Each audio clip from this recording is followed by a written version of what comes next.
Good morning and welcome and thank you for being here. Can I just firstly thank John for the welcome. It was a terrific opening address. It was great to hear your reflections, John, so thank you. Can I also acknowledge the traditional owners of the land on which we're meeting, the Wurundjeri people, and pay my respects to their culture, to their elders past and present, and any people from the community that are here today. I won't go through and acknowledge all the important people in the room because everybody here is important. But I did just want to acknowledge the presence of Minister Luke Dinella, the Minister for Disability, Ageing and Caring, and thank the Minister very much for the time to be here this morning. I know he's got a very busy schedule. And I also just want to acknowledge, the presence of Laurie Harkin AM, the previous Disability Services Commissioner, the inaugural Commissioner. He spent a long time in the role and made a great contribution to quality and safeguards in the state, and actually signed off the beginning of this project before he retired. So welcome, Laurie. It's great to see you here too. I thought I might just start off by setting the context for the project and having a glass of water. The role that I perform now is very much within the context of the Disability Services Act Victoria. And when you look at the principles of the Act, they're a great guide to helping people with a disability live fulfilling lives of their choosing, the sort of lives that they want to lead. And I thought I might just talk a little bit about those principles and just perhaps summarise some of them. They talk about having the people with a disability having the same rights and responsibilities as other members of the community. They should be able to realise their individual capacity, and they should have extensive control over their lives. And there's not a person in this room would think that they are at all contentious and they're really appropriate. Similarly, there's two more principles that I just want to spend a bit more time talking about. The first of those is that people should be respected for their human worth and dignity as individuals. The second one is that they should live free from abuse, neglect or exploitation. And those two are very much connected about respecting a person for their human worth and then being free of abuse, neglect and exploitation. And again, no one in this room would think that's at odds. There's no question around that. But there's a but, and it's a really big but. You all know, and I know all too well, that some people with a disability, they are victims of abuse, neglect and exploitation. And for some people, when you look at what happens to them in service systems and in community, probably one of the conclusions you have to draw is that they have that treatment because for some reason they're treated as having less human worth than other people. And that's just not right. We all know that. It shouldn't be. It shouldn't be that people are not free from abuse, neglect and exploitation and valued as members of the community like everyone else. Now, just to put that into a bit of perspective and context, I know it's a big service system that we have, and there are a lot of staff who work in the service system in Victoria and elsewhere who work really hard and they do some great work, and they work with people so that they can live good lives, the lives that they want to work. We know that happens, but, again, there's a but of course, it's simply not good enough that today in 2019, it's still not good enough that in our society people are not safe. In the disability service system they're not safe. And some people don't live the lives they want to live, and some people suffer bad things happening to them around abuse, neglect and exploitation. It's not that lots of things haven't happened around responding to these sorts of things, and lots of good work have happened by governments, by legislators, by service providers, by regulators. A lot of it is actually about the post-event. It's about what happens after something happens, how we respond, how a service provider might respond to issues. And that's appropriate, of course. We should respond and there should be repercussions for when things don't work out the way they should. But what we're talking about today is a complementary approach. It's about furthering conversations about how we can actually reduce or stop abuse, neglect or exploitation. And that's what building safe and respectful cultures is about.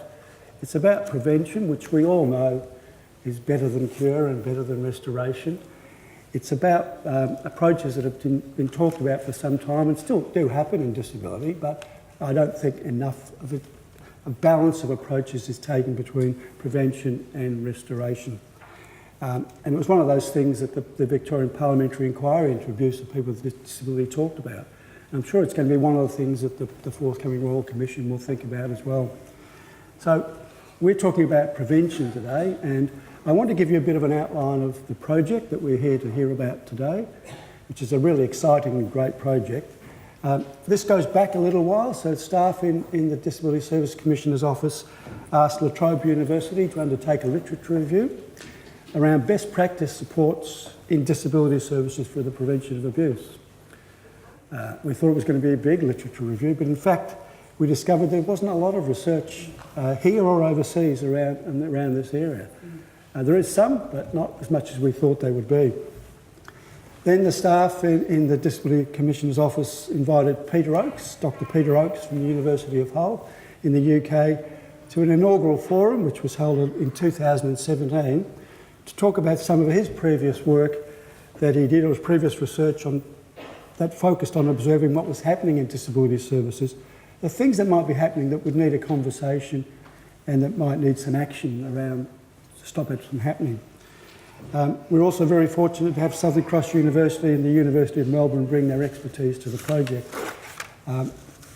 We've been really fortunate to also to have 3 community researchers that are with us today of such high calibre, and the work they did was fantastic. And it's hard to explain, it's hard to describe the value and the richness they added to the project, both through the process and the results of the project. And it's been great to work with you as part of this project, and the team have really appreciated what you've brought to the project, so thank you. Just in concluding about my introductory remarks, I just want to talk a little bit about, again, the experiences of people with a disability. We all bear witness to some really painful things that happen to people with a disability, and we know that there are increased risk of violence, abuse and neglect across a range of disability service settings, and indeed across a range of settings. We know that different people with a disability are even more increased risk of those sorts of things, like women with a disability and other groups as well.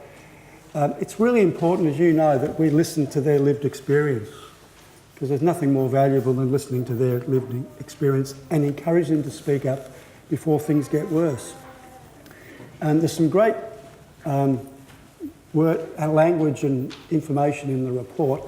There's one paragraph I just wanted to read out to you that really sort of stuck with me, and I'll just read it out to you now. And I'm not doing justice to the report, but this is just something I wanted to talk about because it fits in with what I'm talking about. It's about for people with a disability, what's some implications for action. And it's provide opportunities in multiple ways for people with a disability to have a say about the positive, neutral and complaints-related issues, and about the small indignities that they face that are important to them that can grow into larger concerns if they're not addressed. And that's what's important about actually listening to people speak up and doing things before the little things become the big things. Look, this was a modest project that's given us some great insights and direction, and we'll continue to share what we've learned from this project as we move around the state and do some more work. It's important that we keep the conversation going. I'm going to finish by saying there's some video clips that are part of this project, and I think we're going to listen to one now, Kath. Is that right? Called Little Things Are the Big Things, and I'll finish with it. I'll come back and make some concluding remarks later, but congratulations to everyone involved in the project, and thank you again for being here. Thanks.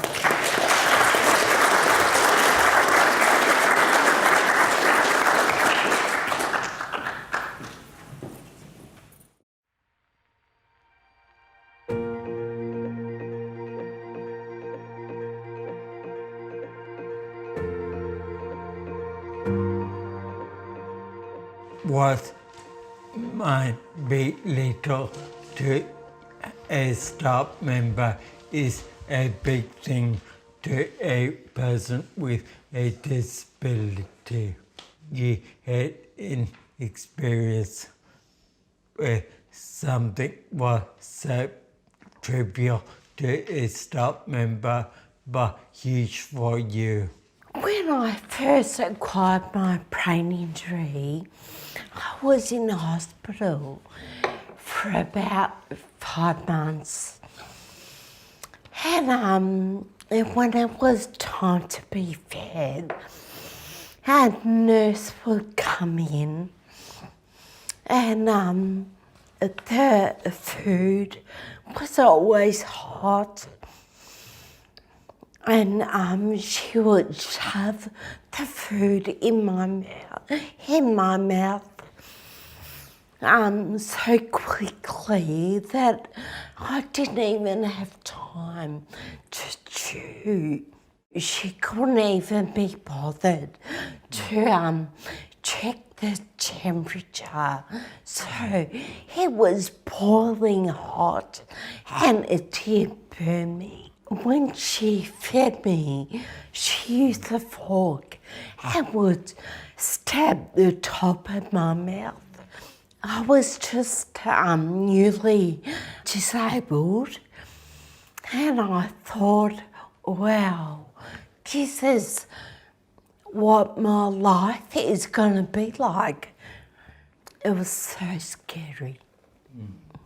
I really wanted to, but I just couldn't. So I just said nothing. It highlights some really important things that came out of our research as well. Not only about how difficult it can be for people to speak up about their own experiences, but how important it can be for staff to create a space for people to speak up about things that might not be important to them, but can be really important to people with disability. People with disability had some really good strategies for talking about what they needed to feel safe and to feel respected in the services that they used. And it was really important that other people met them where they were with their strategies and helped them to use their strategies and supported them to use their strategies. People feel confident and feel empowered really about acting on their own sense of safety and what they need to feel respected themselves and feel respected by other people too. You also have to fit in there, like do simple things like asking how their day are, checking up on them regularly to see if they're okay or not during the day, to see if they're doing well or if they're upset. Simple things like that really affect the participants' view on the staff member in general, because they might not know them on a personal level, but forming that relationship during the time they see that staff member is the really rich stuff.